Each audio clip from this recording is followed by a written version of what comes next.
We are live. Hey, we're live. Welcome, friends and neighbors, to this live stream. It's the 3rd of July, 2020. My name is Luke. I will be your teacher for this live English class. If you're an English learner, welcome. Good to have you. Hope you have lots of questions. I'll be answering them. And I'll also be talking about 4th of July, Independence Day celebrations, a bit for the cultural background. For those of you who are curious about it, who don't know about it, it's pretty much just celebrated here in the United States, where I live, where I'm from. So you may have some questions. I'm going to talk about it a little bit, even though it's actually the 3rd of July, not the 4th. So pardon me if that offends you, that I would talk about the 4th of July on the 3rd. I hope it doesn't, but if it does, I'm sure that eventually, someday, you'll get over it. If you're not an English speaker, get out. Now you can stay if you want. If you want to, but I'm not sure what you're going to get out of it other than maybe, I don't know, some screenshots to later use as ammunition if you ever want to do anything to, I don't know, get rid of me or embarrass me or draw a mustache on my face or whatever you want to do. Derp screenshots. I used to do that. Find pictures of watching a movie, take a screenshot of the most awkward possible face. I wonder if anyone does that for my videos. If so, send me the files. I'd like to see it. That sounds funny. So, before we get started, I want to go over a couple things. One, make sure you guys, if you haven't already, hit the like button. That would be awesome. That tells the algorithms that there is a live stream happening, that this is live, and that other people should come and watch. It really helps. I know it seems like a small thing. I know I always ask. It seems silly. But you would be surprised how important it is. It's the most important thing in the world. Next, if you want to see future live streams, if you want to see future videos, then you can subscribe. You don't have to subscribe, but you can subscribe. It is an option. There's literally a button that you can press which allows you to do that, believe it or not. Finally, if you're a serious English learner and you're working hard on improving your English skills, pronunciation, thinking in English, speaking fluently, idioms and phrases, customer service, job interviews, whatever it may be, well, not whatever, but for many of you, I think my courses might be useful. I make them for you guys, and serious learners take them.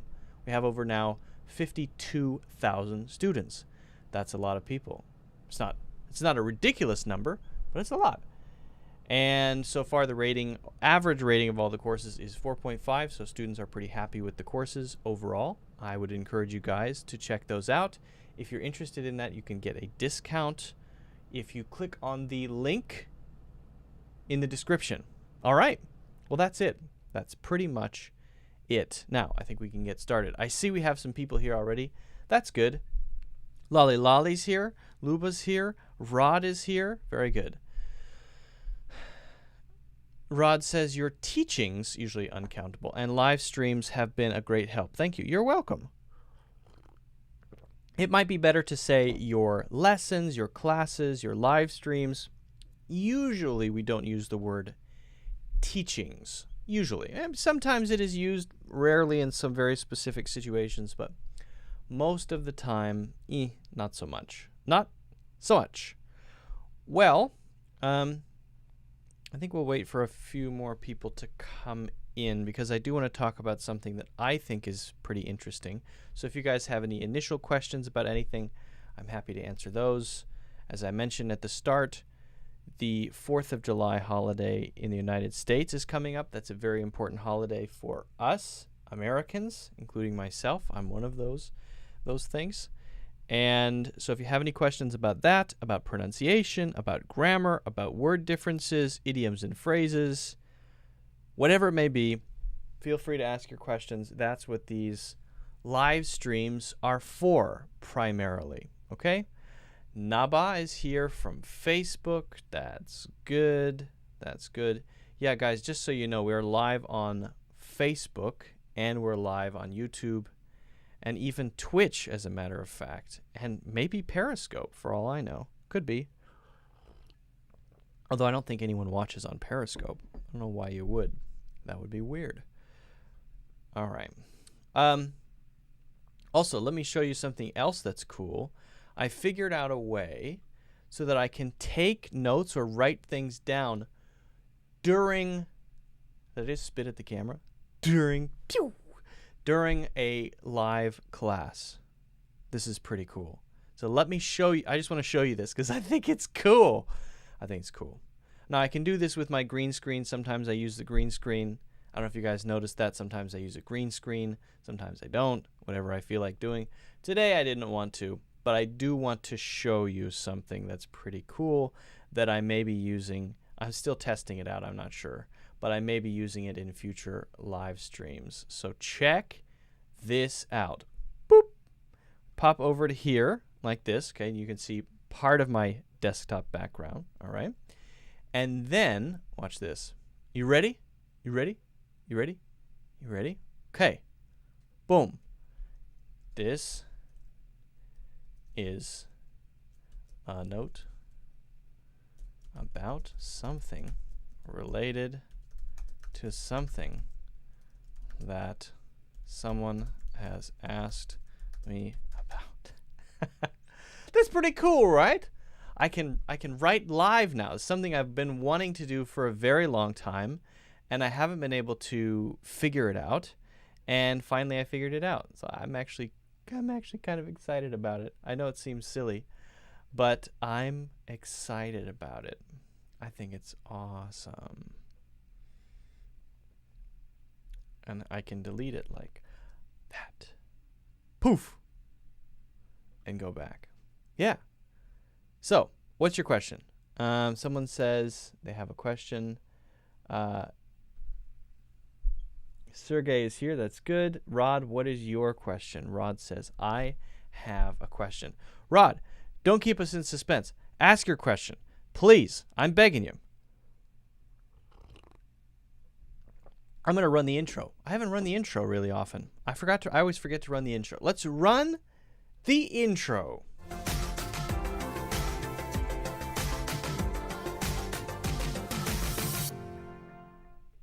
There we go. The intro has been run. The intro has been run. Rod says, do you have any tips for picking the right choices between on and in as much as natives do? Well, I'm not sure if I understand your question, Rod. This is Rod's question here, because it's not like you just pick, right? You just say, oh, I want to say, I would choose on, or I would choose in. Which one shall I choose? Like you're choosing a cake at the bakery. You go to the bakery, you say, today I feel like having on. Maybe tomorrow I'll have in, but today I'm going to use on. It's not like that. It's that if you use on in that situation, it's weird. The question is why. Okay, so I can try to answer it, but give me 1 second to make a mental note to myself about how I want to say this.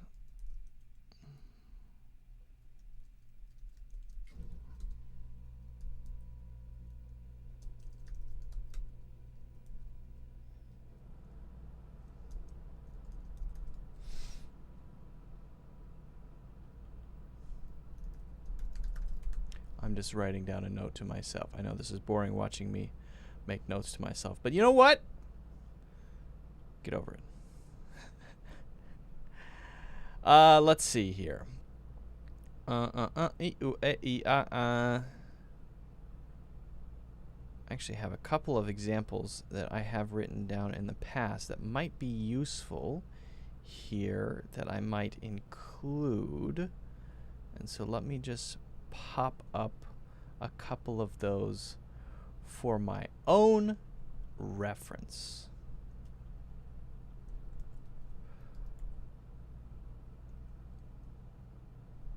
All right.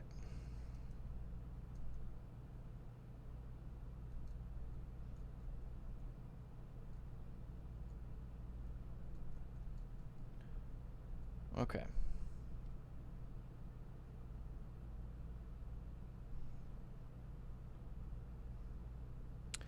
So, Rod VIP LDP, maybe, says, do you have any tips for picking up the right choices between on and in as much as natives do? And I assume you mean native English speakers, not Native Americans or something like that. Well, let me just clarify the question, okay? Just to be clear, it's not making choices. It's using what's natural in the right situation. People who speak a language natively say the right thing, not because they're thinking, should I use this one? I feel like using this one today. But because they just learned how to say it that way. People aren't thinking about grammar. They're not thinking about correct usage when they speak. They just open their mouths. They have the intention to speak and a certain thing they want to say, and the right thing just comes out. Now, it's an interesting question about why it just comes out or how that happens. The real answer is a lifetime of exposure, particularly between the ages of something like 0 and 2, and then 2 and 7. The earlier, the better. You can learn a language natively when you're a baby very, very easily, and then throughout your life, you get constantly more and more and more examples. It makes it easier. So no choices are happening. Languages also are very organic. And so, yes, there are some rules, and you learn grammar rules and so on, but there are plenty of examples of times when the rules don't work, and plenty of things where you just have to kind of get a feeling for it.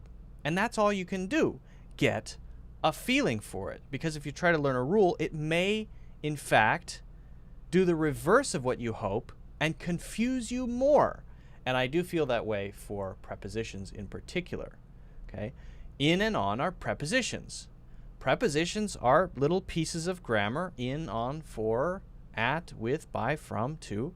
These connect things together. They give location, they give context when it's a noun related to another noun in particular, or sometimes we say it when it's some kind of action related to a thing or a noun, although that is often, in fact, adverbs. And sometimes something can be a preposition or an adverb. That is very common.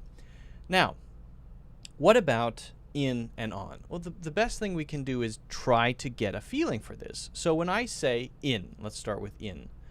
What do you feel? Well, I think you probably know the basic meaning. A physical object in another physical object, like coffee in a cup. I have here a cup of coffee, and there is coffee in the cup. Now, does it make sense to say that the coffee is on the cup? Can I just say, let me use on? No, that doesn't make sense. Could coffee ever be on a cup? Well, I suppose if you had the cup flipped over and the coffee was a can of coffee, or a maybe little capsule of coffee, which is what I use to make my coffee, but that would be a pretty weird thing to say. So if you're talking about beverages or containers or things that hold other things, then we're pretty much always going to use in. That's the general physical definition.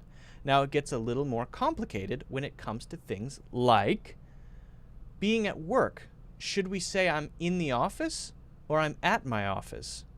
Then it gets a little fuzzier. And actually both are correct, but it's a different focus. In is more the location of physically being there. At is more about the general place, right? The dot on the map, as opposed to being physically contained inside of the walls of my office. It's a different focus. Could I be on my office? I don't know what that means. That has no meaning when you say it. Doesn't sound right, doesn't sound natural. But I want to be clear, when we use in, right, when we talk about things with the word in, we're not only talking about physical objects. We can use in for time, as I'm sure that you know. If we say something will happen in 30 minutes, that means from now, 30 minutes into the future. That's what that means. So a common time usage, let me just pop over here. A common time usage would be something like this. In 2 hours, I should do a comma there, right? We are leaving for Idaho. I don't know. Why Idaho? Why not? And put an exclamation. Why not? In 2 hours, we're leaving for Idaho. Well, that means from now, 2 hours into the future. Now, you might say, wait a second. What does that have to do with the other thing, with the inside, the location, a container? I don't think it has anything to do with it. I don't know why it's like that. It just is. So you just have to learn it. You just have to learn it, right? But there are all kinds of things, both physical and non-physical, that we use in for. We might say something like, in my hard drive. Now, is this thing physically sitting in your hard drive? Well, kind of. If it's a photo or something, it's kind of there in a way, although it's not maybe contained in the same physical sense that it is for a container, coffee in a cup. Although it's kind of the same logic, right? And so we can take the physical idea and we can extend it to non-physical things like computers, brains, thoughts, minds, dreams. What if something happens in your dream? If something happens in your dream, is there some sort of container of dream and then there's a thing inside of it? That doesn't even make sense, right? But we extend the logic of it and say that, yes, indeed, it kind of is there in that way. So just to make the point that when we say in or on or in fact any other preposition, what we're really saying is this is how people use it. This is how I understand it. Here's the usage. I have this feeling because of maybe many years of exposure to prepositions, and it's the same for any other, including in. Now, what about on? You asked about on. So let me go back to your question then. Now, your question is in or on. What about on? What if I say that I have something on my mind? Does that make sense? Is there something sitting on top of my head? Because I'm sure you know the basic meaning of on is the coffee cup is on the desk, right? The words are on my computer. Well, are they on my computer?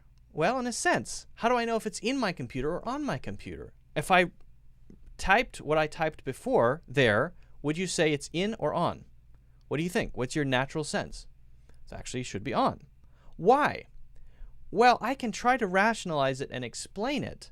But really, I think the reason is just because that's what we started using for computers when we talk about putting things on the flat surface of the screen and looking at it. Then we say, I looked at it on my computer. I got on my computer and watched a movie. I do some shopping sometimes on my iPad. Are we sitting on the iPad? Sitting down on the iPad? No, of course not. That's insane.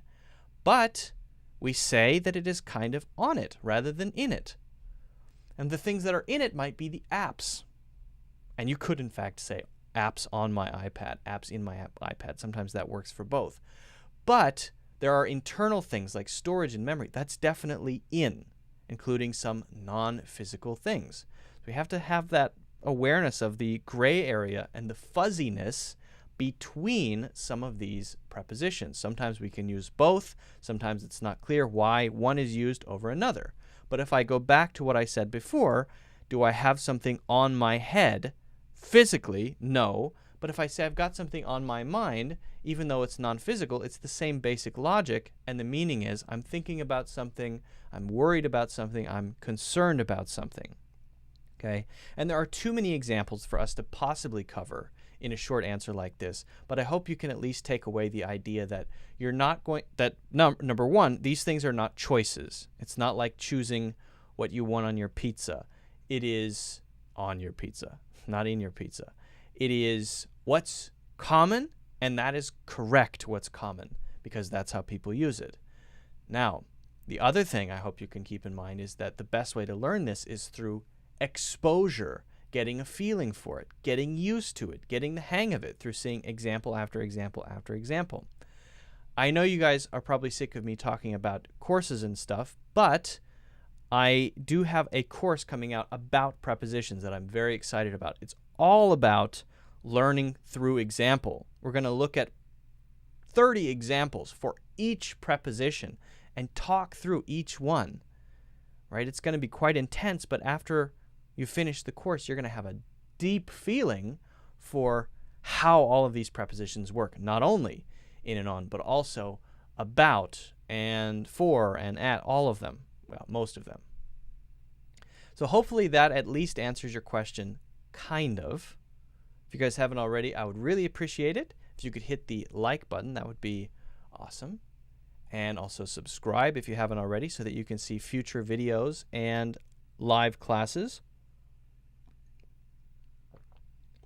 There's less coffee in my cup now. And I put it back on my desk. Also, if you haven't already, make sure you check out my full English courses in the links in the description. All right. Thanks for the question, Rod. VIP idioms. I'm assuming you're an English teacher and you teach idioms, something like that. Is that accurate? Am I on point there, Rod? Natan is here. That's good. Can you suggest some books for teenagers? Harry Potter. Harry Potter. Harry Potter. Harry Potter. For beginner English books, inquiry in those video. For beginner English book, okay, I'm not sure what that one means, but yeah, I would say Harry Potter is the book for everyone to read who is interested.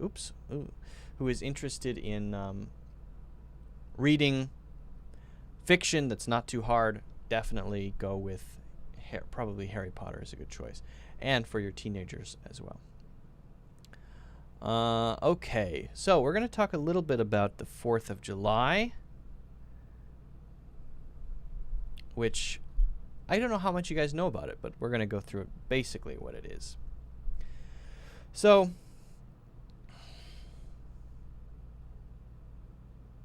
if you don't know about the 4th of July, get your questions ready for after, but I'm going to explain kind of the background and how people celebrate it now. Most countries have some day in the year that is set aside as a national holiday that is meant to celebrate the founding or history of the country. Right? France has one. China has one. I'll bet most countries have one, although I can't say that for sure. But I'll bet most countries have a day to celebrate either the country's founding or something like that, some sort of national day, a day specific to that country that probably isn't celebrated elsewhere, right? China's is in October. In the United States, we celebrate one called Independence Day, also known as July 4th. I would say most people say July 4th.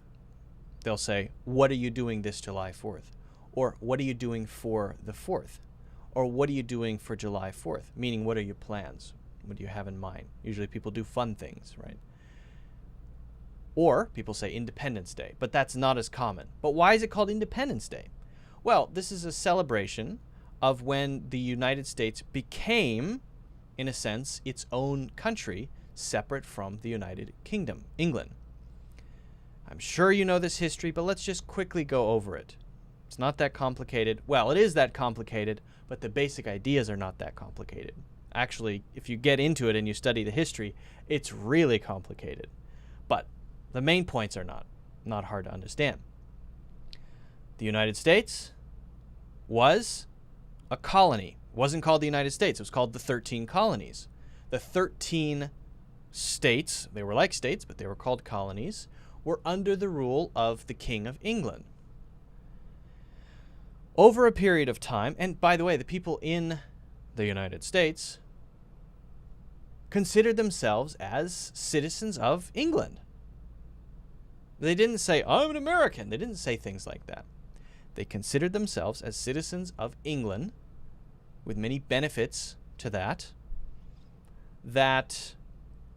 then was extended to this other place across the ocean. right? So I live across the ocean, but I'm a citizen of England. This began to change over time in the 13 colonies, which are now 13 states along the east coast of the United States.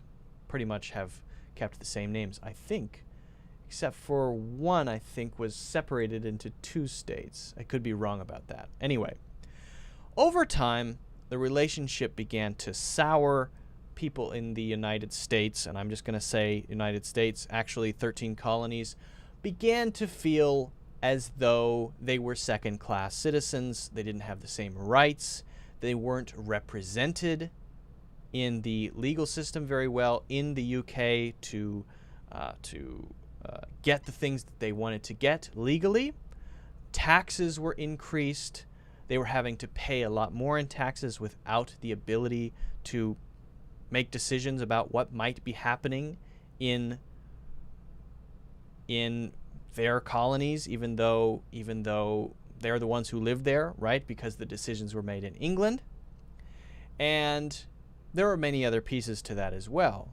But eventually, after a lot of sort of struggle and increasing tension, political tension, it got to a point where the colonists were so frustrated that they decided that they would separate from the United Kingdom and become their own country. Now, if one colony or group that's part of another country decides to separate, one of 2 things will happen. Either it will succeed, and succeed probably through a violent struggle, or it will fail and be brought back into the country. For example, in the South, in the Civil War in the United States, some southern states decided to separate from the United States. They started a new country, but they failed. It was not successful. So that's why they have been brought back into the Union, into the United States. It failed. But when the colonists, the 13 colonies, decided to do it, as you know, they succeeded.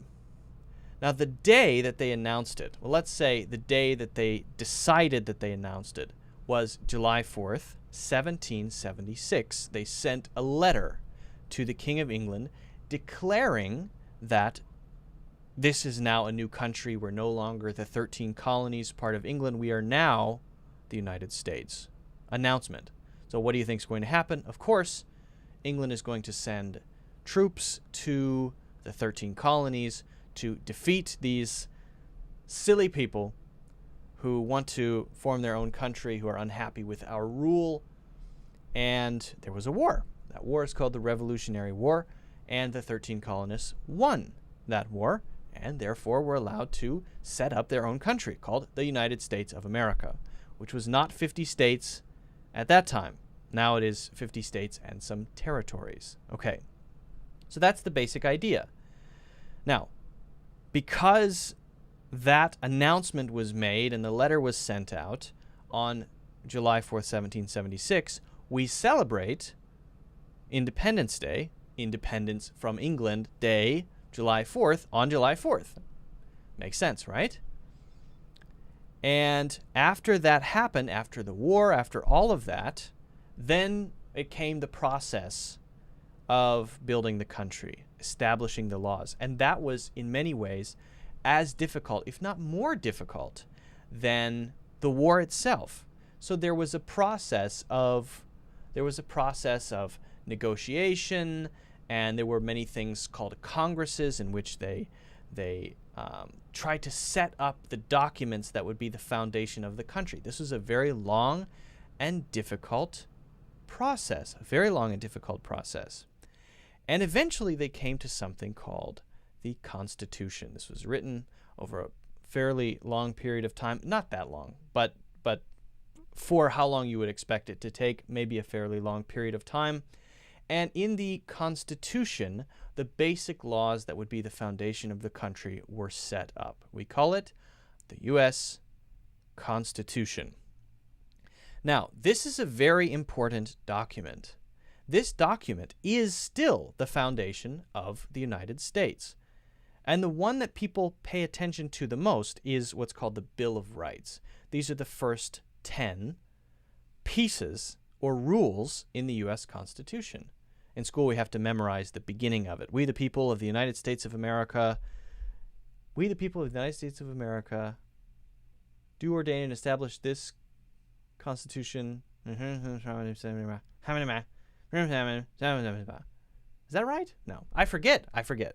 Anyway, so the first rule may be the most important, and that is the one that is freedom of speech, assembly, and religion, meaning that if you are in the United States, you have the ability to say what you want. No one can throw you in jail for saying something that's not nice or saying something against the government, right? If I call a president the dumbest person alive, nothing can happen to me. It's called freedom of speech. Freedom of religion, I can believe what I want. If I want to join the Church of the Flying Spaghetti Monster, I can do that. I'm free to do that. Or have no religion or whatever. You can do whatever you want.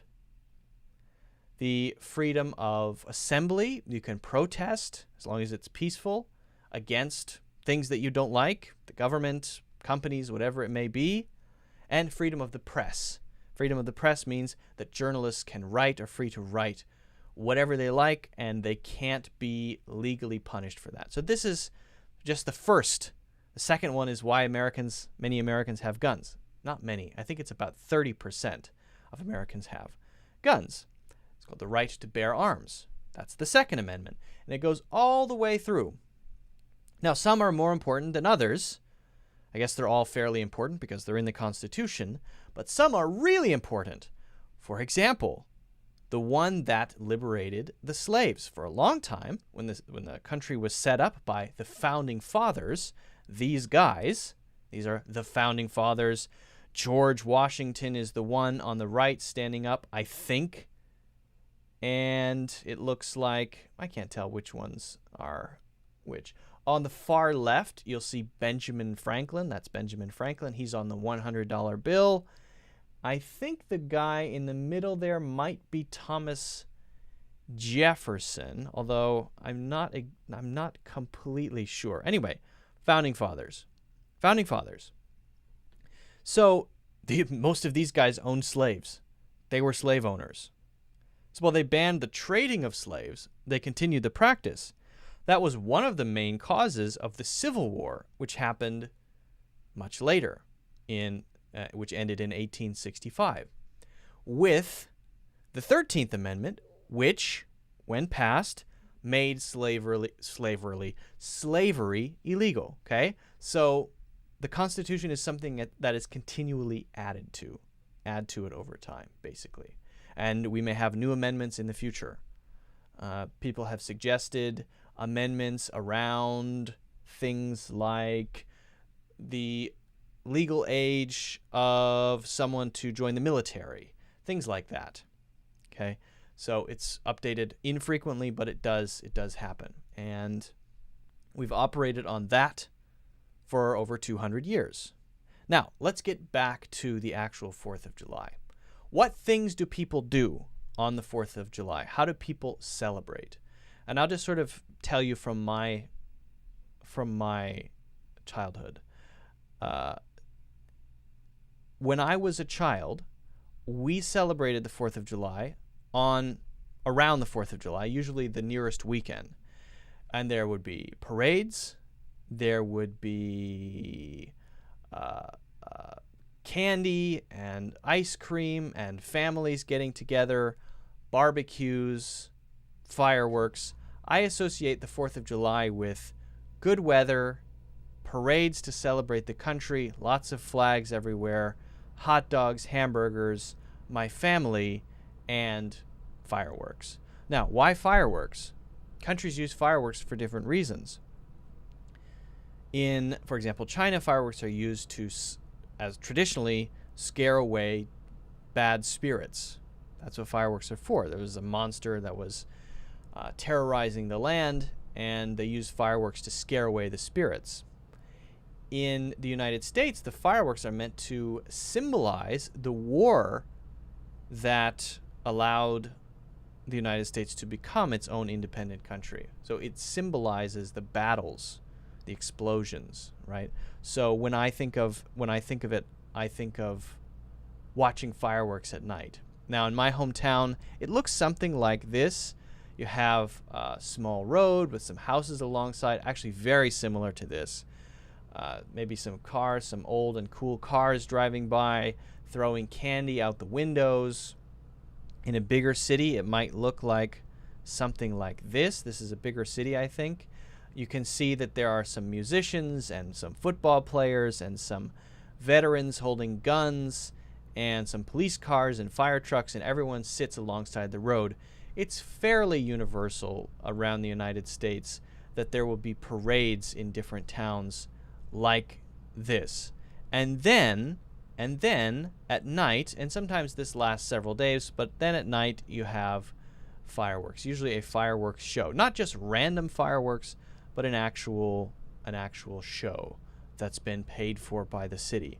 And in New York, it's actually quite famous. The fireworks display in New York is really famous.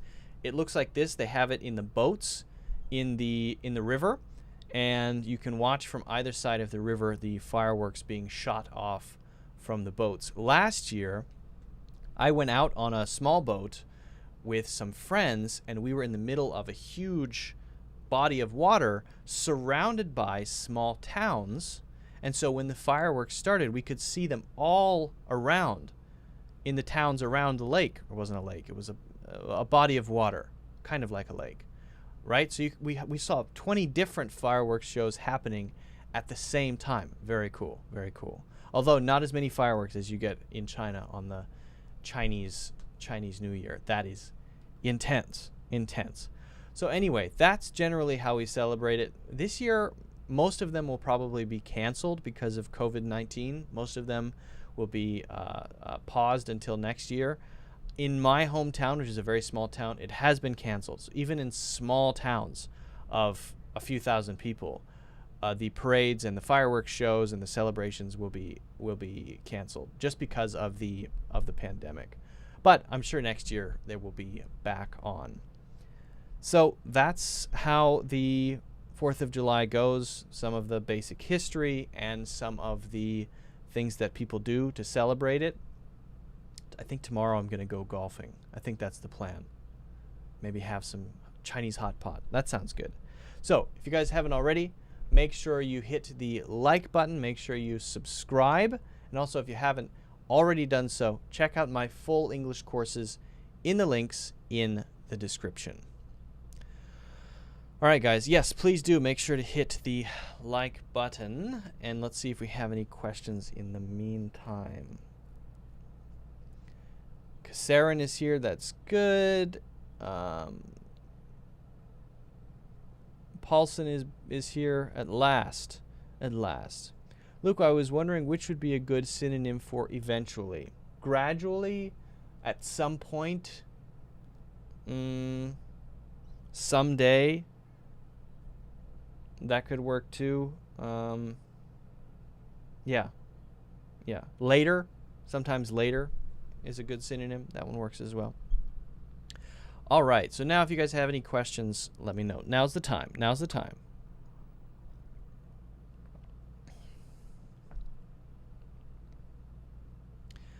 Hello. It's Montag from Vienna. It's lagging. Bye. Oh no.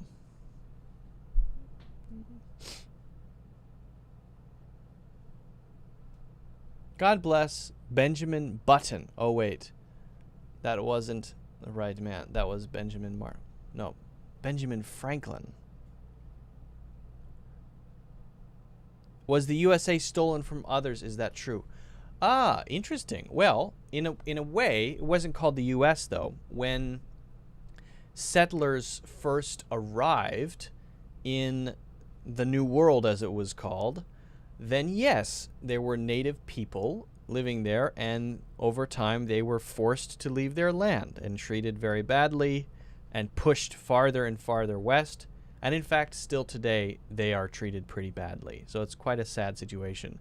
So if that land, if you mean the land was stolen from people who were living there originally, the answer is yes, absolutely. What do you think about the book TOEFL IBT Test Kaplan? Is this I don't specifically know that book, so I'm sure it's okay. Most of the TOEFL books are okay. I teach Brazilian students, and they bombarded me with tricky questions about mastering in on ad. Thanks again. Okay, well, hopefully you can share the answer with those turkeys. Can you suggest some effective ways for improving listening? I did that in the last live stream. I think I covered it pretty well. If you want to check out, there's a clip in the Clips channel that posted yesterday. So if you go to the main page on this page and you go over to the right side and look at recommended channels, you'll see one of the channels says English Lessons by Cloud English. Click on that. It's not the most recent video, but it's the one before that is all about how to improve listening, and it's a clip from one of the live streams. If you guys are interested in, maybe someone can put the link to that channel in the chat. That would be actually fantastic. If someone is interested in getting, if they miss some of the live streams or they miss pieces of it, it happens. Not everybody makes all of them. I'm not the most regular live streamer in the world. I'd like to be. Maybe next year. That would be great. But if you guys are interested in getting at least all of the questions so that you can see them later, check out that channel. If you go to the main page of Cloud English, go to the right side, recommended English Lessons by Cloud English, click on that and follow that channel. Then you can get notified almost every day. There might be one day every 3 weeks where it doesn't post, but pretty much every day a new question will be posted. Okay. Ahmet says, what's going on here? I would ask you the same question, Ahmet. What's going on there? What's going on there, huh? How to pronounce? It's a tough one. Correct pronunciation is genre. Genre. Genre. Genre. Genre. Genre. Genre. Genre. J on ra. J on ra. Okay. Have I missed any questions? Have I missed any questions? No? All right.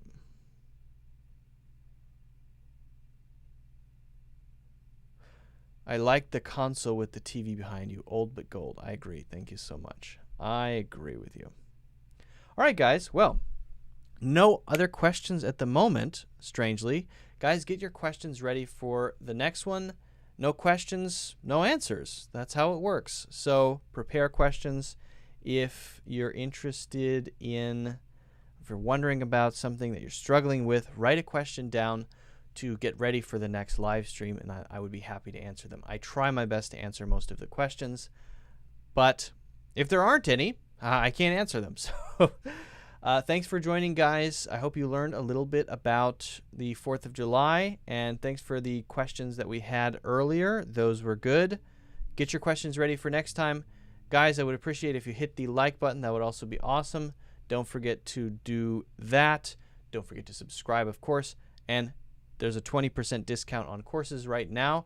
Check that out in the links in the description. And I may be doing a live stream on Sunday, and if not Sunday, then early in the week next week. So subscribe so that you can see when that is coming up.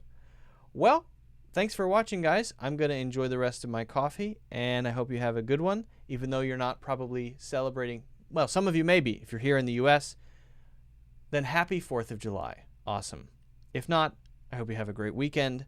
I hope you have a great day, and I will see you guys in the next one.